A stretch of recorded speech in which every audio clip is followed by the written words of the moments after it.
statistical data of the people that are brought into the criminal justice system that start with these police encounters that are disproportionate and end up in jail or prison, that's disproportionate. And I'm not just saying these are statistics that is in the recent Governor Whitmer's commission on prison overcrowding. And that report concludes that they are wasting time, money, and resources arresting and bringing people to court for what should be civil infractions, but they're not creating them civil infractions. They're bringing them to court. They're resulted in warrants. They're resulted in, monies owed, the pay to play, and the court being you owing money to the court and being in prison because of a debt or debtors' prisons is what has evolved out of this, and it tears apart certain groups within our community at large. I mean, you don't have to go much far within our own cannabis reform community to know that of the individuals that are arrested for cannabis, even though the use up until legalization, as far as everyone knew, was equal, disproportionately much greater for Black and brown people. And but those are just the things that bring them into the system. I want to talk from the greater scale of what is going on and how can we, we have to talk about this. We have to figure out what's going on. I don't know that we can figure out a solution at this point, but we certainly need to talk about and point out what exactly is taking place. And beyond that, we have this phenomena also that oftentimes, if charged, it's a long time coming before they are charged, that it's not always necessarily the charges that would normally be brought against a citizen.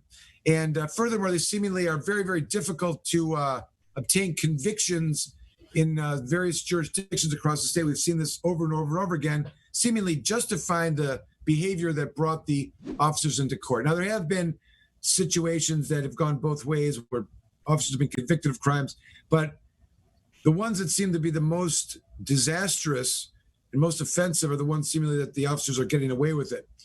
And I want to take the position tonight, and I want to see if we can talk about this a little bit as to this is not acceptable, and it is something that is in our in the marketplace of events that are occurring amongst this pandemic should not be overlooked. And it's probably a good time to focus why something like that would happen, especially now when things are supposed to be, scaled back, not so policing and law enforcement under the circumstances, fewer people are out and there's less activity. Law enforcement has proclaimed they're not going to be responding to property crimes. Some of them have proclaimed they're not going to be following the law, enforcing executive orders or whatnot. But there's a long list of individuals. You should probably name them all. Those that have been taken too early just from their interaction with a law enforcement officer. And what I'm saying is this: there's some that may, in any of these situations, suggest that there was police officers were interacting with the suspect. They maybe they would argue they have a right to investigate, they have a right to detain, or right to arrest if believed probable cause. And that may be true or may not be true. That's not the question I'm talking about. But what I am trying to point out is that in those circumstances, under no acceptable, we should never be in a position that we're accepting a death of another human would result from that encounter, absent some kind of obvious threat of death or something like that. And that is not the case in this George Floyd case, and it's not the case in any of the other videos that have captured the same kind of atrocities that have taken place. And I know that the mayor of Minnesota acted quickly. He wanted the officers fired immediately. Usually they'll do an internal investigation, which is always problematic. Another thing to think about, that when these things take place, who's doing the investigating? Most of the time it's the agency that, could potentially be involved in it. And the questions of transparency are always lingering. And oftentimes there's an attempt at seeming to protect the officers from within the law enforcement community, is what is commonly known as the thin blue line. But we've seen it too much. And, it's got the same kind of, it should have the same kind of national attention as this pandemic right now.